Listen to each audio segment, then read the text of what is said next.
బంగ్లాదేశ్ కు పాకిస్తాన్ గతే వ్యతిరేక శక్తులపై భారత్ ఉక్కుపాదం బంగ్లాతో గంగా జలాల ఒప్పందం రద్దుకు యోచన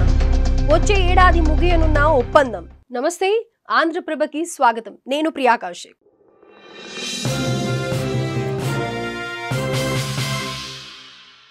బంగ్లాదేశ్ కు పాకిస్తాన్ గతే పట్టనుంది భారత్ ఏదో పోనీలే పాపమని నీళ్లను వదిలేస్తే అదేదో తమ హక్కు అన్నట్లుగా విర్రవీగింది ఇన్ని రోజులు ఇప్పుడు కనీసం తాగడానికి కూడా నీళ్లు లేక ఎండిపోతుంది పాక్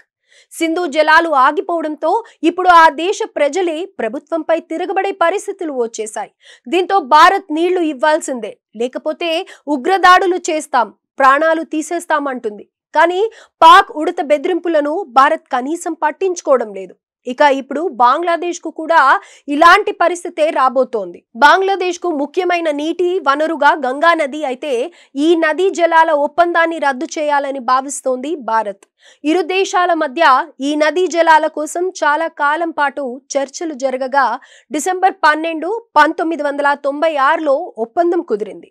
దీనిపై అప్పటి భారత ప్రధానమంత్రి హెచ్డి దేవేగౌడ్ అప్పటి బంగ్లాదేశ్ ప్రధానమంత్రి షేక్ హసీనా సంతకం చేశారు ఫరక్కా బ్యారేజ్ నుంచి బంగ్లాదేశ్ కు నీటిని పంపిణీ చేయడంతో పాటు కోల్కతా ఓడ్రేవ్ కు తగినంత నీటి ప్రవాహం బురద నిక్షేపణ తగ్గింపు అలాగే లభ్యతరంగా నీటిని ఇరు దేశాలు పంచుకోవడం ఈ ఒప్పందంలోకి కీలకమైనటువంటి అంశాలు మొత్తంగా ఈ ఒప్పందం ఇరు దేశాల మధ్య సామాజిక రాజకీయ అలాగే ఆర్థిక ప్రాముఖ్యత కలిగిన ప్రాంతీయ సహకారంలో కీలక పాత్ర పోషించింది జాతీయ అభివృద్ధి నీటి భద్రత నేపథ్యంలో ఈ ఒప్పందాన్ని పునరుద్ధరించాల్సిన అవసరం ఉంది ఎందుకంటే భారత్ నుంచి దాదాపు 91% నీటిని పొందుతుంది బంగ్లాదేశ్ కాగా 30 ఏళ్లకు చేసిన ఈ ఒప్పందం 2026 డిసెంబర్ 12 నాటికి ముగియనుంది అయితే సింధు నదీ జలాల ఒప్పందం రద్దులాగానే దీన్ని కూడా భారత్ క్యాన్సిల్ చేసే యోచనలో ఉందని తెలుస్తోంది గంగా నదీ జలాల ఒప్పందాన్ని పునరుద్ధరించే ఆలోచన లేదు ఇప్పటి వరకు అయితే ఎప్పటికప్పుడు ఒప్పందాన్ని పునరుద్ధరిస్తూ వచ్చింది భారత్ ఎందుకంటే భారత్ మన ఇతర దేశం ఇక ఇప్పుడు గంగా నదీ జలాల ఒప్పందం ముగుస్తున్న నేపథ్యంలో బంగ్లాదేశ్ ఎదుట భారత్ కొత్త ప్రతిపాదనలు పెట్టింది ఒప్పందాన్ని సమీక్షించాల్సిన అవసరం ఉంటోంది దేశీయ అవసరాలైన నీటి పారుదల ఓడ్రేవుల నిర్వహణ అలాగే విద్యుత్ ఉత్పత్తికి సరిపడా నీటిని మినహాయించుకోవాలనుకుంటున్న భారత్ మిగతా నీటిని బంగ్లాదేశ్ కు సరఫరా చేయాలని భావిస్తోంది ఇందుకోసం నిబంధనలను సవరించాలని ఒత్తిడి తీసుకొస్తుంది భారత్ దాంతో పాటుగా భారత్ వాటాను 30,000 క్యూసెక్కుల నుంచి 35,000 క్యూసెక్కులకు పెంచడంతో పాటు ఒప్పందం గడువును కూడా తగ్గించాలని చెబుతోంది భారత్ ప్రతిపాదనలతో బంగ్లాదేశ్ గజగజలాడుతుంది ఎందుకంటే ఈ సవరణలకు కనుక అంగీకారం తెలిపితే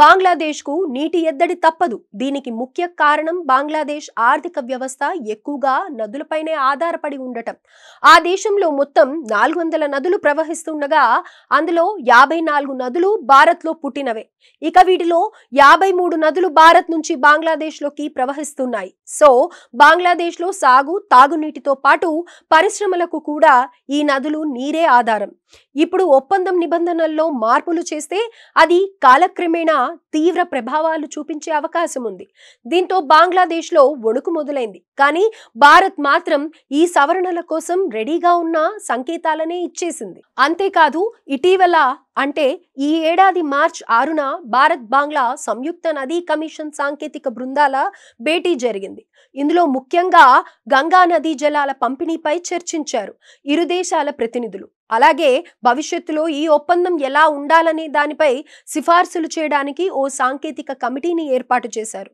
కానీ ఇప్పుడు పరిస్థితి వేరేలా ఉంది బంగ్లాదేశ్ లో ప్రజాస్వామ్యబద్ధ పాలన లేదు అమెరికా ఎలా చెప్తే అలా చేసే ఓ నకిలీ నేత బంగ్లాదేశ్ కు తాత్కాలిక ప్రధానిగా కొనసాగుతున్నారు పోనీ అక్కడెలా ఉన్నా మనకు ఎందుకులే అనుకుందాం అనుకుంటే భారత్ కు వ్యతిరేకంగా పలు కార్యక్రమాలు చేస్తుంది బంగ్లా సర్కార్ ఉదాహరణకు ఇటీవల భారత్ పాక్ యుద్ధ సమయంలో భారత్ కు వ్యతిరేకంగా పాకిస్తాన్ కు మద్దతు తెలిపింది బంగ్లాదేశ్ వ్యతిరేక శక్తులతో కలిసి భారత్ భద్రతకే సవాల్ విసురుతుంది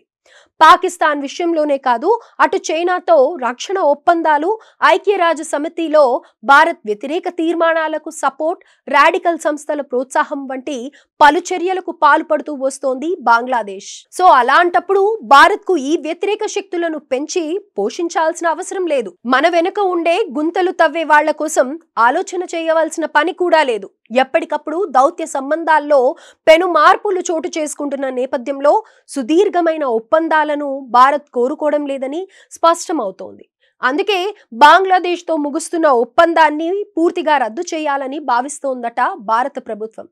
2026లో ఒప్పందం ముగిసే సమయానికి యూనస్ ప్రభుత్వం గద్దె దిగితే భారత్ ఆలోచనలో ఏదైనా మార్పు ఉండే ఛాన్స్ ఉంది. అలా కాకుండా ప్రస్తుతం ఉన్న యూనస్ ప్రభుత్వమే అధికారంలో కొనసాగితే మాత్రం భారత్ గంగా నది జలాల ఒప్పందాన్ని రద్దు చేసే అవకాశాలే ఎక్కువగా ఉన్నాయి. ఇదే జరిగితే బంగ్లాదేశ్ కూడా పాక్ లాగానే భారత్తో కాళ్లబేరానికి రావాల్సిందే. నీళ్ళివ్వండి మహాప్రభో అని ప్రాధేయపడాల్సిందే.